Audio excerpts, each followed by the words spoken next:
आज सच बोलूँगी आपका रिलीज़ हो रहा है, तो क्या ख्याल था जब ये आपने देखा? ये एक्चुअली मेरे पापा ने लिखा था। काफ़ी टाइम हो गया लिखे हुए, तो 3 साल हो गए एंड 2 साल पहले हमने इसको रिकॉर्ड किया था।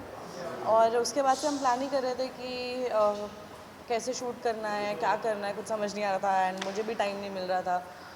सो फाइनली जब टाइम मिला, हमने एक दिन निकाला। हमें जब समर्पण मिला एक्चुअली कि हम चाहते हैं कि समर्पण ये गाना करें, तो उसके बाद फिर हमने सोचा कि अब इसको कर ही लेते हैं कैसे तो करके।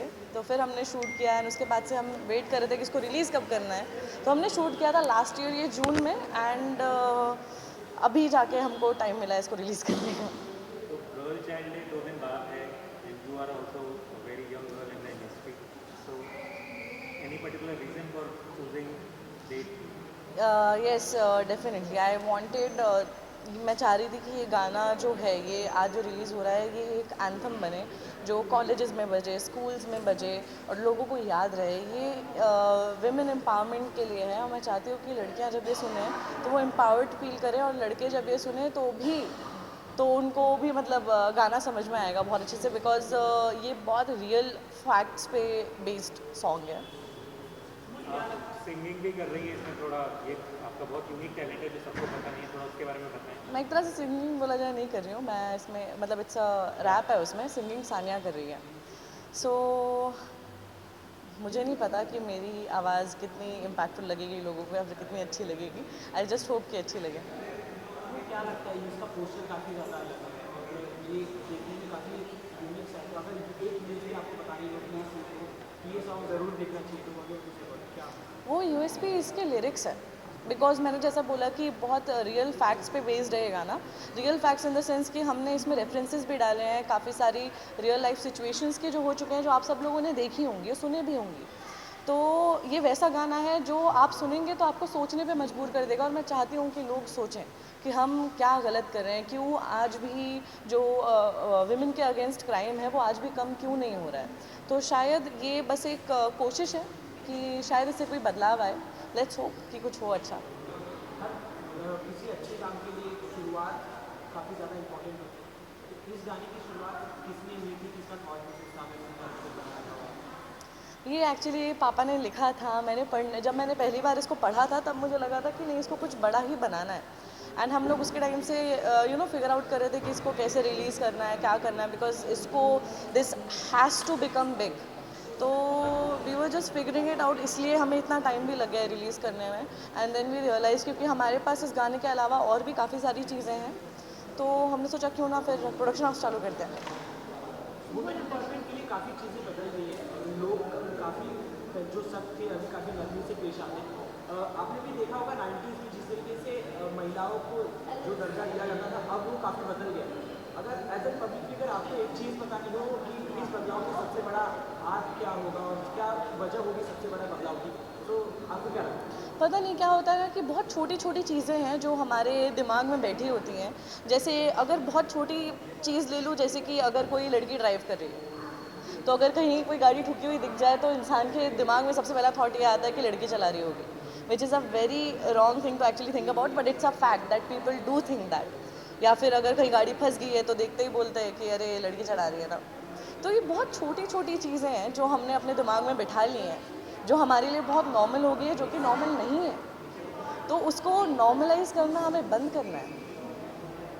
सिंपल हमेशा से आपके कैरेक्टर को देखा गया, काफ़ी स्ट्रॉन्ग कैरेक्टर रहता है आपको, लोगों को मोटिवेट करते, थोड़ा सीरियसनेस रहता है। रियल लाइफ में भी सिंपल ऐसी है, इसलिए इस प्रकार का कैरेक्टर ज़्यादा चॉइस किया रियल लाइफ में मैं बोलूँगी मैं काफ़ी ज़्यादा सेंसिटिव हूँ, तो मुझे ये सारी चीज़ें बहुत ज़्यादा अफेक्ट करती हैं एक तरह से। इसलिए अगर मैं उसके बारे में कुछ कर सकती हूँ then why not do it, मेरा वो रहता है। तो मुझे लगा कि इस कॉज़ के लिए मैं कुछ कर सकती हूँ। मैं अगर गाना बना के उससे लोग लड़कियाँ एम्पावर्ड फील करें या उनको कुछ मोटिवेशन मिले, then why not do it. कई सारे रियलिटी शो आ रहे हैं लेकिन उसमें आपको नहीं देखा, कई सारे फैंस भी कई बार बोल रहे हैं कि सिंधु को रियलिटी शो में देखना, अभी फिर से आ रहा है। उसके पहले ही राइज एंड फॉल आया था, लेकिन अब कोई रीज़न है कि आपको मैं रियलिटी शो अपना बिज़ी हूँ अपने शो में, मेरा शो अच्छा खासा चल रहा है। मेरे पास टाइम ही नहीं है कुछ और करने का। मेरे लिए बस ये गाने के साथ अपना शो मैनेज करना भी इतना ज़्यादा मुश्किल, और तो मैं सोच रही थी आगे ये प्रोड्यूसर बने रहना है या क्या करना है। because it becomes very difficult, very hectic. But definitely I'm gonna continue this. And अगर मैं कहीं किसी पर्टिकुलर जगह नहीं दिख रही हूँ उसका मतलब मैं कहीं और दिख रही हूँ. So just इधर देखने की बजाय इधर देख लें.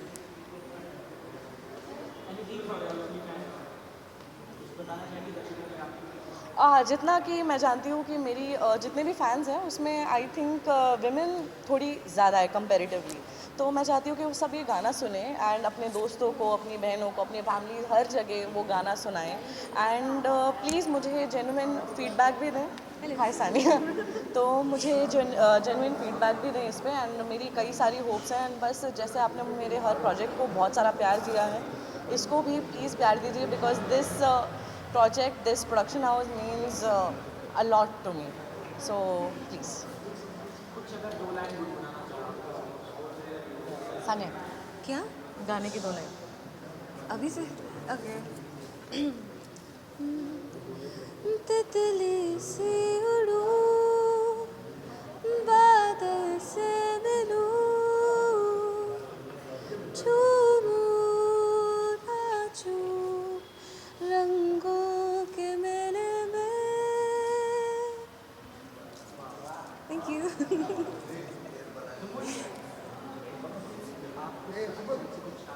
एक सेकेंड. डायरेक्टर साहब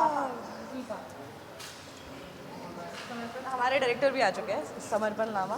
प्लीज़ आइए. सो ये समर्पण मेरे बहुत बहुत अच्छे दोस्त एंड बहुत ही कमाल के डांसर, कोरियोग्राफर एंड हमारे गाने के डायरेक्टर. आप बताइए ये शूट करते हैं कोई डिफिकल्टीज या इंटरेस्टिंग पार्ट अगर जो आपको लगा हो आप you want to share. Difficulties difficulties और interesting part you want to share anything. Interesting part तो ये था कि मैं इनके साथ काम कर रहा था. And then difficulties for the first time I am doing this. और ये मेरे लिए एक बहुत ही ज़्यादा लर्निंग वाला एक्सपीरियंस था. तो सब चीज़ नया नया ही लग रहा था मेरे को. Shoot and then the choreographies I am used to it. Dancing वाला चीज़, but then the whole screen में कैसा देखना वो चीज़ आई वाज लाइक कि okay this is for me first time. But then it was all about learning experience. Very good experience. As an first आपने इसमें क्या सीखा और आपके इस काम को देख के लोग आपको कैसे सराहें, आप क्या चाहते हैं. ओ इसमें मैंने अपना विजन को स्क्रीन में कैसे दिखाए.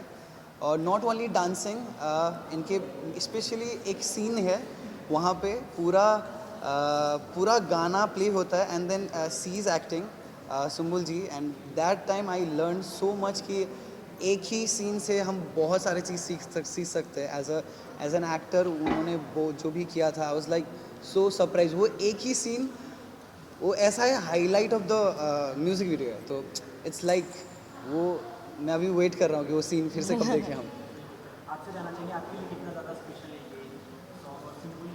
Oh, it was honestly very special for me because मुझे गाना गाना बहुत पसंद है एंड हम दोनों को एक्चुअली गाना गाना बहुत पसंद है. सानिया बेहतर गाती है बस. I mean we all know that. So मुझे गाना गाना बहुत पसंद है.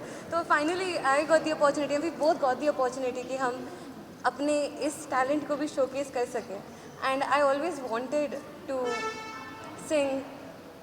तो I am just very happy. It means a lot to me, means the world so to me. I think the best part of this music video is कि हम जब ये शूट भी कर रहे थे ना, ऐसा नहीं था कि जिसने जो डिपार्टमेंट ले रखा है वो सिर्फ उसको हैंडल कर रहा है. जैसे सानिया सिंगर है गाने की डेफिनेटली, बट उसके साथ साथ सानिया ने जो सेट पे होकर प्रोडक्शन मैनेज किया है सारे लोगों को और समर्पण का बहुत साथ दिया every है. time. और सानिया नहीं होती तो- पापा जो कि प्रोड्यूसर है गाने के, लेकिन उसके साथ साथ पापा ने कोरियोग्राफी में बहुत साथ दिया है. जो पापा कभी क्रेडिट मांगेंगे नहीं लेकिन मैं दे रही हूँ, ना ही कभी बोलेंगे, तो इसलिए मैं बोल रही हूँ. और मेरे बड़े भाई माहिर भाई ने बहुत हमारी हेल्प की है शूट करने में. एकदम एंड में वो शूटिंग देखने के लिए आए थे, लेकिन उन्होंने भी हमारी काफ़ी हेल्प की क्योंकि हम थक गए थे करते करते, बिकॉज हमारा नाइट शिफ्ट था पूरा.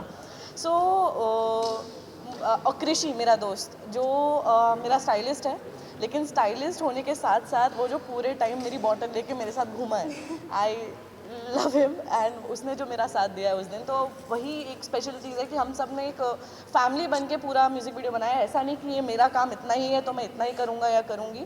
सब ने हर जगह साथ दिया है. So I think that is the best part of this music video. On set पे पापा रहना भी बहन एक साथ काम करना वो कितना important है? थोड़ा डिफरेंट था सेट का क्योंकि घर जैसा ही लग रहा था, बट मुझे अच्छा लग रहा था। सब अपने अपने जोन में है, पापा अलग वहाँ पे इंस्ट्रक्शंस दे रहे हैं, सानिया अलग इंस्ट्रक्शंस दे रही है और मैं अलग ही जोन में। बोला अच्छा अभी हम लोग अपना एक कुछ बनाने वाले हैं हम। सो वो एक फीलिंग साथ में अपनी फैमिली के करने की वो बहुत ही कमाल की होती है। And I am just looking forward कि इस गाने के बाद और भी जो हमारे प्रोजेक्ट्स होंगे जहाँ पे हम साथ में काम करने वाले हैं, तो it is gonna be great. Doctor sir आपसे जानना चाहेंगे यहाँ कि जब घर में ही सिंगर एक्टर इस तरीके के हो तो पैसे लगाने में डर लगता है कि profit का खुशी होती है? नहीं, बात पैसे लगाने की थी ही नहीं। दरअसल जिस कॉज को लेकर हम लोग चले थे कि अभी तक जितने भी लोग बना रहे थे, म्यूज़िक वीडियो आ रहे थे, वो सारे एक जोन में थे।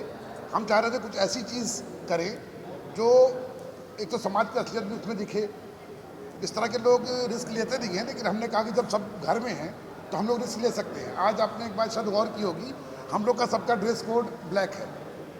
तो आज हमारा इस म्यूज़िक वीडियो को पेश करने का नज़रिया ये था कि जो चीज़ हम दिखाने वाले हैं उसके विरोध में हम रहते हैं और हम चाहते हैं कि आप लोग भी उस बात को समझें और उस बात को जल्द तक पहुँचाएँ। Thank you so much and best of luck. Thank you. Thank you so much.